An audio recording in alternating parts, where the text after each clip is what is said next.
Olá, em nosso momento de gestão pedagógica de hoje, nós vamos abordar o educador supera e sua capacitação. Para que a gente possa falar de uma função, como é a função do educador, nós precisamos falar de algumas características. Então, nós vamos falar um pouquinho sobre o axé do educador. E o que significa axé? A, de atitude, que é o ser, C, de conhecimento, que é o saber, H, de habilidade, que é o saber fazer, e o E, de execução, que é o fazer. Então, esse é o axé do educador. Então, vamos lá. Quando a gente fala de atitude, quais são as atitudes que nós esperamos de um educador supera? Que ele seja ético, que ele seja curioso e investigativo, que ele seja comprometido com a empresa, que ele seja comprometido com cada aluno que passe pelas suas mãos, que ele seja inspirador, aquela pessoa que inspira e transpira entusiasmo e seus alunos se sentem motivados a ser, motivados a realizar. Ser inspirador, ser criativo, ser paciente, ele precisa gostar de gente, precisa ser focado na solução, ser disciplinado, principalmente no cumprimento dos prazos que são estabelecidos pela gestão pedagógica. Ele precisa ser empático, precisa o tempo todo se colocar no lugar do seu aluno. Quando ele está preparando uma aula ou quando ele está fazendo uma interação com o aluno, ele sempre tem que tentar se colocar no lugar do outro. Ser bom ouvinte e ser dinâmico. Em relação ao conhecimento, quando nós falamos de conhecimento, nós vamos falar de algo que é desejável. Tá? Então, em relação à formação acadêmica, é desejável que o nosso educador ele tenha licenciatura na área de educação ou psicologia. Isso não quer dizer que se ele tiver alguma outra formação que ele não vai dar certo. Não é muito pelo contrário. Quando a gente fala desejável, é por quê? Porque alguém que venha da área da educação, ele já passou por alguns desafios, que também são desafios para nós aqui. Então, isso facilita um pouco do processo, principalmente quando isso tem relação com os processos administrativos e pedagógicos. É desejável experiência em sala de aula, tanto em cursos regulares, na escola regular, ensino infantil, Fundamental 1, Fundamental 2 ou mesmo ensino médio, como também em cursos livres, como escolas de inglês, academias de ginástica, enfim. Ele precisa ter informações básicas sobre a neurociência e mesmo que ele não tenha essas informações, é importante que nós aqui no Supera, nós viabilizemos essa capacitação. Ele precisa entender como o cérebro aprende e as funções básicas, ele precisa ter também informações básicas sobre a aprendizagem, relação aluno-educador, as disfunções, diversidades dos perfis atendidos. Precisa conhecer profundamente as ferramentas Supera. Isso vai ser proporcionado tanto no treinamento inicial quanto na capacitação continuada. Conhecer os recursos da extranet. Hoje nós temos boa parte das nossas informações na extranet. Então é muito importante que o educador ele também seja capacitado para isso. E também conhecer recursos tecnológicos como o e-mail, o Skype, internet, o pacote Office, porque isso facilita a preparação de aula, facilita a comunicação com o franqueador e traz para dentro do ambiente de sala de aula recursos diferenciados.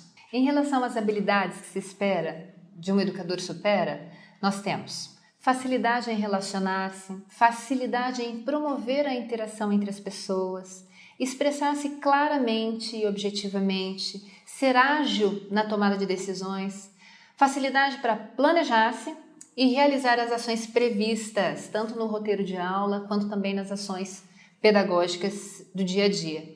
Ter foco na solução, encontrando soluções práticas e criativas para facilitar o entendimento do aluno ou a condução de algum processo, certo?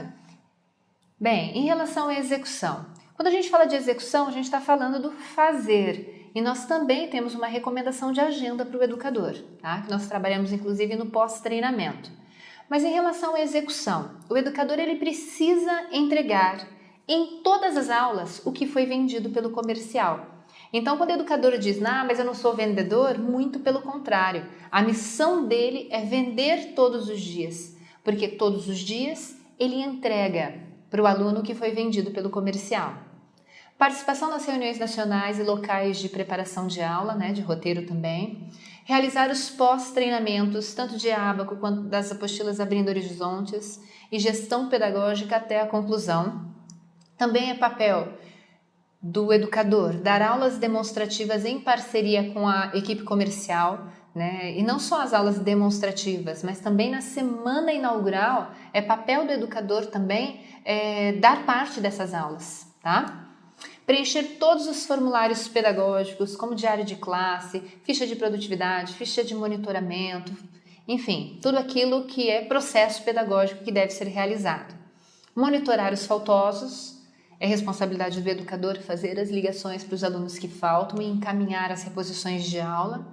Dar aulas de superação. Superação é o nosso reforço, vamos dizer assim, para todos os alunos que necessitem. Mas atentem-se, porque as aulas de superação elas devem ser assim, raras. Porque dentro de sala de aula nós fazemos um tratamento, nós temos um acompanhamento individualizado com os nossos alunos. Então o aluno ele flui na sua apostila de Abaco, ele flui na sua apostila de Abrindo Horizontes e o professor anda no meio desses alunos para checar, né, as dificuldades, pontuar, explicar, fazer com que o aluno refaça ou faz alguma atividade junto com o aluno, tá? Então dentro de sala de aula já há esse atendimento personalizado. Então a aula de superação são para casos bem especiais mesmo. Organizar e participar de eventos da escola, proporcionar aos alunos oportunidades de interação, tanto dentro quanto fora de sala de aula. Uma vez eu li numa pesquisa o seguinte, que quando o aluno ele estabelece um vínculo com a turma, isso é até mais importante do que o vínculo que ele estabelece com o educador. Ele se fideliza muito mais quando ele estabelece um vínculo com os amigos da turma, tá?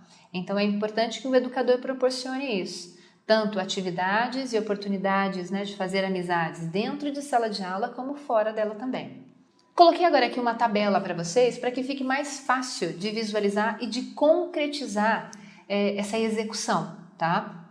Então, semanalmente, nessa tabela nós temos aqui a quantidade de horas que serão gastas para a aula. Independente de uma, duas, três ou quatro turmas, existe a necessidade de se participar da reunião tanto de preparação de aula local, quanto das reuniões nacionais de segunda-feira, então mais 2 horas para cada coisa. Aulas de superação se necessário, ligação para faltosos, a gente colocou aqui uma estimativa de uns 10 minutos mais ou menos por turma. E aí vai, 30 minutos por turma também para o preenchimento dos formulários, como diário de classe, tanto no papel quanto no sistema, ficha de produtividade, enfim. Então nós temos aqui uma referência semanal de 2 horas e 40 por turma e 4 horas, que independem do número de turmas que o educador tenha. Então se ele tiver 6 turmas, ele vai ter 2 horas e 40 por turma e 4 horas para as reuniões, tanto de preparação de aula local, quanto a reunião de segunda-feira de capacitação. Mensalmente, uma média de 2 horas e 20 por turma, porque é quando ele vai fazer, né, no final do mês, correção das apostilas, checar as atividades feitas nas apostilas de Abrindo Horizontes e de Abaco, para que ele possa estabelecer as metas do mês seguinte, certo? Anotações dos resultados nos seus formulários e trimestralmente, quando nós tivermos a devolutiva, aí sim, mais ou menos umas 4 horas por turma, para que ele faça o preenchimento, né, da ficha de monitoramento do desenvolvimento do aluno, que seria mais ou menos o nosso boletim, e também para fazer a devolutiva com os responsáveis, certo? Bem, mas e aquele educador em tempo integral? O que ele faz? Ele faz alguma coisa diferente do educador que é horista? Sim, ele passa mais tempo dentro da unidade, né? Provavelmente umas 44 horas. Então, além das aulas que ele dá, ele também precisa, né, participar integralmente da semana inaugural, logo no começo. Ele faz a criação e a apresentação de oficinas sempre que necessário, em parceria aí também com o comercial. Ele é responsável pela atualização do mural pedagógico, condução dos eventos pedagógicos na unidade. Eu quero fazer um aulão, eu quero fazer um chá da cuca. Então, esse educador em tempo integral, ele pode ser o responsável por conduzir, né, por organizar todo o evento. Auxílio nos procedimentos administrativos e pedagógicos, como selos de apostila, emissão de certificados, a impressão dos desafios dos roteiros semanais, preparação dos diários de classe trimestralmente. Então, ele pode auxiliar nesses processos que são administrativos pedagógicos. Participação no fórum, treinamento do Abaco e Abrindo Horizontes, porque vocês nunca terminam o treinamento de vocês praticamente, vocês precisam estar sempre se reciclando e aprendendo um pouco mais. E também o auxílio comercial sempre que necessário, certo? Então, o educador em tempo integral, ele também pode usar parte das suas horas para essas atividades aqui. Bem, aí nós acreditamos que um educador que esteja dentro desse axé e que seja muito comprometido com o Supera e com as pessoas, ele vai conseguir levar a nossa missão a cabo, que é levar as pessoas a experimentarem a emoção de pensar e agir de forma inovadora, desenvolvendo o potencial do cérebro e impulsionando uma forma incrível de viver. Para a gente continuar a nossa conversa agora, nós vamos falar sobre a capacitação dos nossos educadores, né? Nós falamos aí do axé, atitude, conhecimento, habilidade e execução. E agora é importante também reforçar que muitas vezes os educadores, eles acabam chegam para nós com muitas coisas prontas, mas eles ainda nos superam, porque nós falamos de coisas muito novas, né? É difícil você ter um educador que já venha com uma experiência em ginástica para o cérebro. Então, no nosso negócio, há uma demanda muito grande por capacitação. Então, nós temos que, cada unidade Supera e o franqueador precisam trabalhar muito com a capacitação, precisam oferecer muitas instâncias de capacitação. Bem, então nós vamos falar um pouquinho justamente sobre isso, sobre essa capacitação inicial e continuada para os nossos educadores. Quando nós temos unidades em processo de abertura, ou seja, não tem alunos, não tem educadores, eles estão começando o processo, como é que nós fazemos o treinamento, tá? Então, o treinamento inicial desses educadores de unidades que estão em processo de abertura, como que ele acontece? Treinamento Pedagógico Nacional de 2 semanas, os educadores e novos franqueados vêm para São José e fazem o treinamento aqui, pedagógico de 2 semanas. A continuidade desse treinamento se dá via Skype. Então, semanalmente, nós agendamos um horário para que esse treinamento aconteça, tá? Além disso, 1 mês, 2 meses depois do treinamento presencial, nós temos um pós-treinamento. E aí é uma lista, é um programa, vamos dizer assim, com várias tarefas a serem realizadas. E a cada semana, uma tarefa deve ser postada no fórum. Então, assim que a gente termina um treinamento, a gente faz todo um cadastro desses educadores, desses novos educadores e dos novos franqueados, e a gente vai monitorando esse pós-treinamento, tá? E depois de uns 2 meses mais ou menos do treinamento presencial, a gente faz esse pós-treinamento, que é essa lista, esse programa de tarefas que devem ser cumpridas. O grande objetivo desse pós-treinamento é fortalecer, dar mais consistência a algumas informações que já foram trabalhadas no treinamento presencial e também de apresentar novos procedimentos da gestão pedagógica. Então, a capacitação do novo educador ou do novo franqueado. Treinamento Pedagógico Nacional de 2 semanas, continuidade via Skype, participação do pós-treinamento e aí sim uma avaliação para autorização para ministrar aulas. Ou seja, esse educador ele precisa ter a capacitação básica, que é a capacitação 1, para que a escola seja homologada, né, para que a unidade possa abrir e para que esse educador possa ministrar aulas. E qual é essa capacitação mínima? A capacitação mínima para educador 1 é a apostila de Abaco para educadores, que é a apostila de treinamento, até a página 75, que é até o final praticamente, né? Só não entra a divisão ainda, é por isso que vai até a página 75, e as apostilas de Abrindo Horizontes, de 1 a 5. Entendido? Então aqui nós acabamos de falar sobre unidades em processo de abertura. Não existe exceção. Essa é a regra. Treinamento presencial nacional, continuidade do treinamento via Skype, pós-treinamento com o programa que nós orientamos e uma avaliação para a homologação. Temos uma outra instância. Nós temos aí capacitação inicial de educadores, mas agora não das escolas que estão no processo de abertura, mas das escolas que já possuem um gestor pedagógico certificado. Ou seja, esse gestor pedagógico ele já tem essa certificação de Educador 1. Aí o processo ele pode acontecer de forma diferente. Então vamos lá. O treinamento pedagógico ele é iniciado localmente pelo gestor pedagógico. É lógico, né, se houver autorização do franqueador. Então, o gestor pedagógico, existe um treinamento à distância que está lá na extranet e esse gestor pedagógico aplica esse treinamento à distância para o novo educador, certo? Então, aqui nós estamos falando de unidades ativas com o gestor pedagógico certificado. Então, ele inicia o treinamento localmente e aí depois, no próximo treinamento nacional, ele pode encaminhar esse educador para uma segunda semana de treinamento presencial aqui em São José dos Campos. Sim? Mas isso também é opcional. A gente pode avaliar e ajudar o gestor pedagógico ou até o próprio franqueado a definirem essa participação numa segunda semana.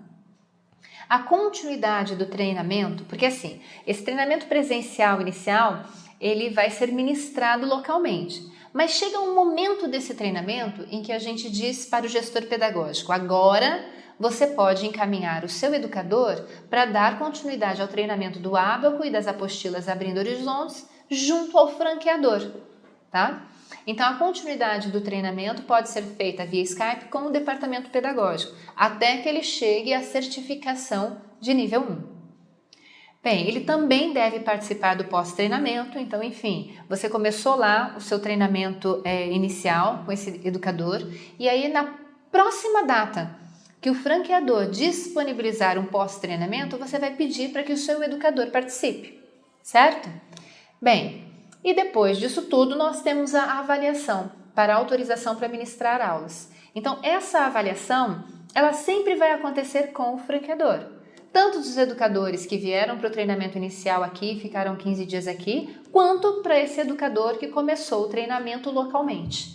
Tá? A certificação para que ele possa ministrar aulas é dada por meio de uma avaliação realizada junto ao departamento pedagógico do franqueador. E também a capacitação mínima para que ele entre em sala de aula e tenha essa certificação de nível 1 é a apostila de ábaco para educadores até a página 75 e as apostilas Abrindo Horizontes de 1 a 5.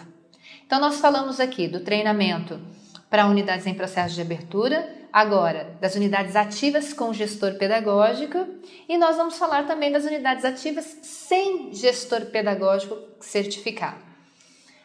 Bem, a nossa recomendação é que toda unidade franqueada tenha um gestor pedagógico. E todo gestor pedagógico deve ser certificado, porque aí ele tem mais autonomia para gerenciar os processos de gestão pedagógica da sua unidade, inclusive o monitoramento de educadores e a contratação e treinamento de novos educadores. Sendo assim, se a sua unidade ela é ativa, seu gestor pedagógico não é capacitado, você já sai perdendo. Por quê? Porque o treinamento desse novo educador não poderá ser iniciado na unidade franqueada. Esse educador precisará vir para São José dos Campos para participar do treinamento pedagógico nacional de 2 semanas, certo?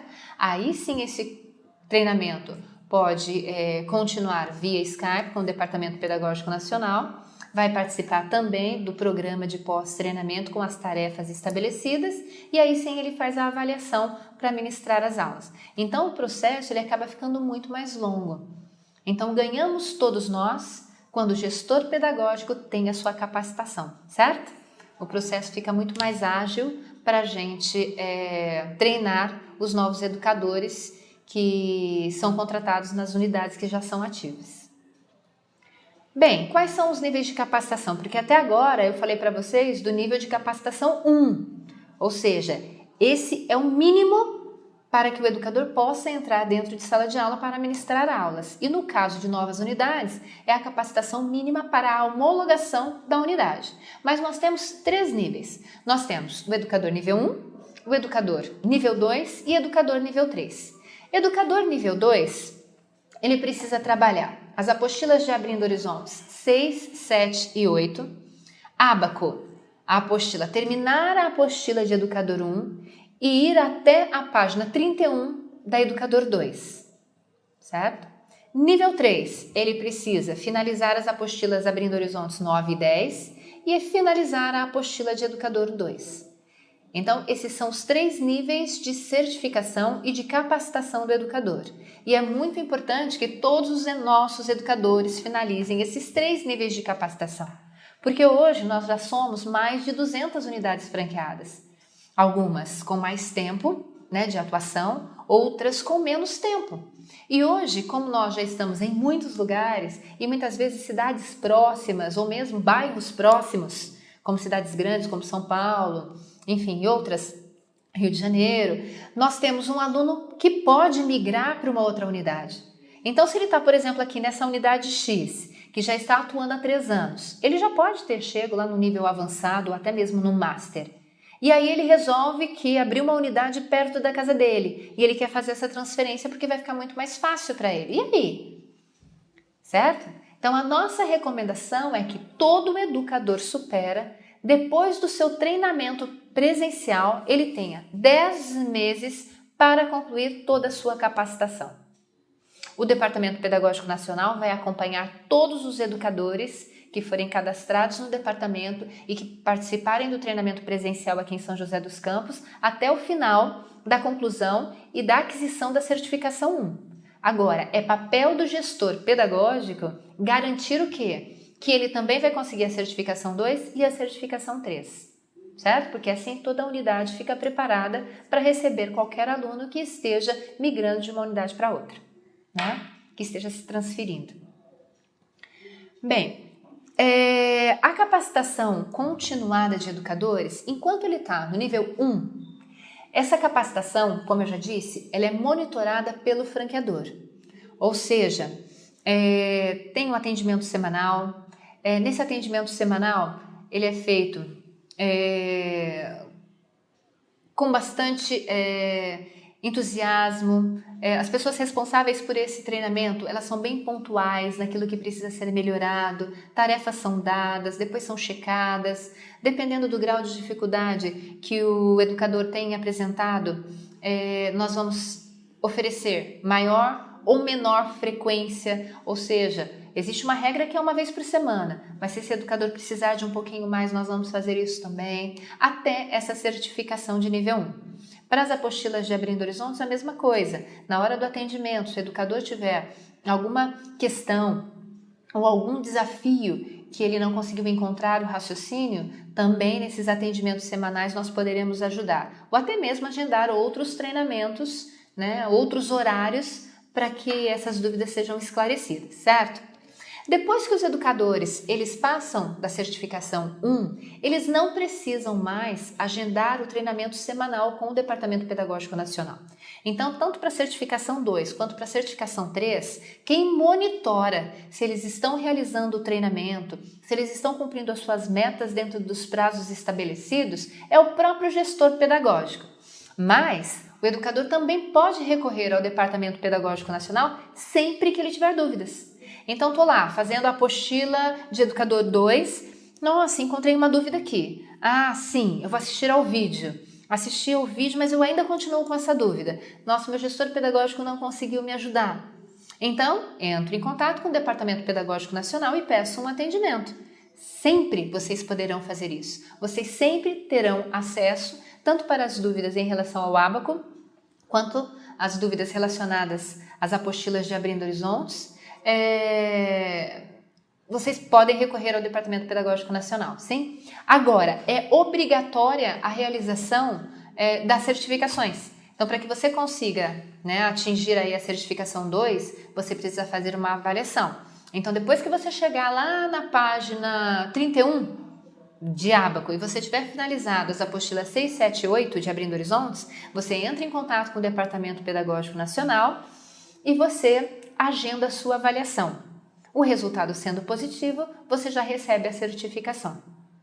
E da mesma forma para a certificação 3, certo? Bem, então assim, a capacitação continuada tem a ver com o Abaco, tem a ver com Abrindo Horizontes. A segunda instância, participação nas reuniões nacionais de segunda-feira. Então, isso é muito importante. Todo educador, para a sua capacitação, precisa participar das reuniões de segunda-feira.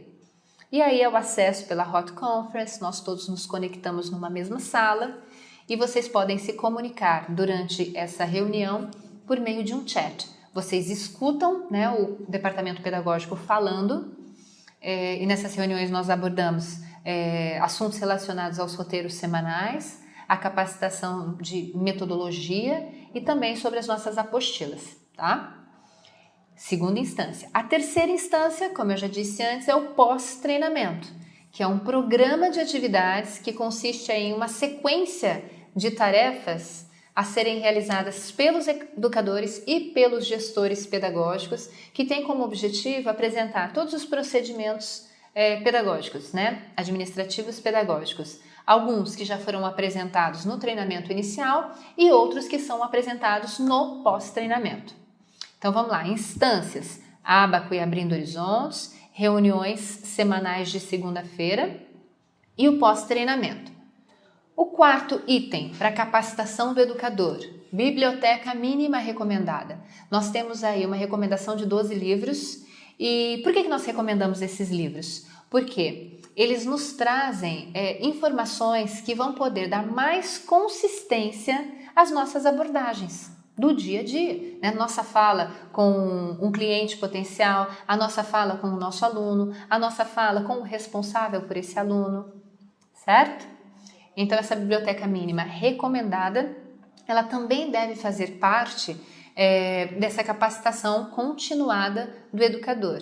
E mais uma vez, essa é responsabilidade do gestor pedagógico ajudar o educador a concluir toda essa leitura. Tá? Pode disponibilizar os livros na biblioteca da unidade, pode criar uma biblioteca para os educadores, enfim, estabelecer prazos para que eles consigam ler. Eu estou mostrando aqui para vocês uma tabela agora, e nessa tabela nós temos aí todas as instâncias de treinamento.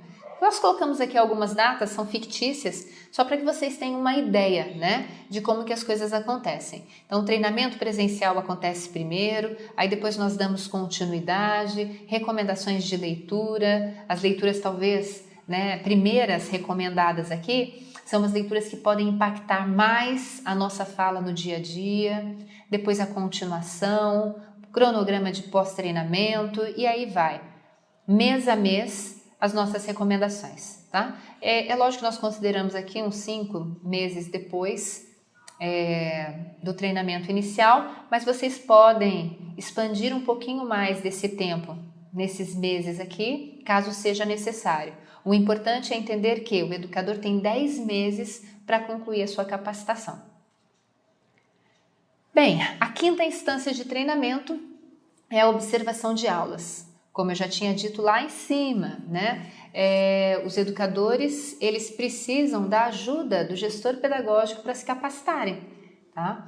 Então, a observação de aulas é um desses instrumentos. Existe todo um roteiro para que ele seja seguido pelo gestor pedagógico. O gestor pedagógico ele só deve observar a aula, ele não vai atuar na aula. Quando o objetivo da observação de aulas é capacitação, o papel do gestor pedagógico é observar. Tá? Ele vai observar, ele vai ter o roteiro em mãos, ele vai observar como que o educador está conseguindo levar a cabo, executar aquele roteiro, como é que ele percebe o aluno, como que ele consegue articular, né, as suas ações, a sua fala, como que ele consegue atingir os objetivos propostos. Para quê? Ele observa tudo isso para poder dar um feedback para o educador. E aí ele vai dizer para o educador, olha, vamos lá, juntos. Né? O que nós observamos aqui nessa aula? Você, inicialmente, mudaria alguma coisa na sua aula? O que você fez que você não faria? Ou alguma coisa que você não tenha feito que você gostaria de fazer? Então, assim, e depois vai discorrendo sobre essa aula, sobre os fatos observados na aula, para que os dois juntos cheguem a alguma conclusão de melhoria. E de toda observação de aula, é muito importante que sejam pontuados 1, 2 ou até mesmo 3 itens que possam ser melhorados. E aí o educador, é lógico, na próxima aula ele já vai ficar atento àqueles 3 itens. E quando o gestor pedagógico voltar para observar a aula, é muito importante que ele observe esses 3 itens. É uma capacitação continuada. Então não é assim, uma aula acabou, pronto, comentei, esqueci. Não, é uma capacitação continuada. Então é o papel do gestor pedagógico, por meio da observação de aula, é capacitar o seu educador. Então, o que ele observa numa aula, ele leva para outra, até que aquelas questões tenham sido solucionadas. Isso é capacitar, identificar um problema, ajudar o educador. Por exemplo, olha, uma vez eu assisti uma aula e o aluno estava com dúvidas. O educador explicou. O aluno continuou com dúvidas. O educador explicou de novo igualzinho. O aluno continuou com dúvidas. Na terceira vez, o aluno falou que não tinha entendido, mas assim, tipo, nem precisa explicar. Então, quando a gente mostra esse fato para o educador e diz para ele o que poderia ter sido feito aqui, o próprio educador vai dizer, nossa, eu fiz do mesmo jeito mesmo. Então tá, da próxima vez como é que você vai fazer? Então olha só, um ponto foi identificado, a gente deu a oportunidade mostrando os fatos, o que o educador podia mudar, e aí a gente estabelece como que ele vocês dois juntos, como que ele vai atuar. Né?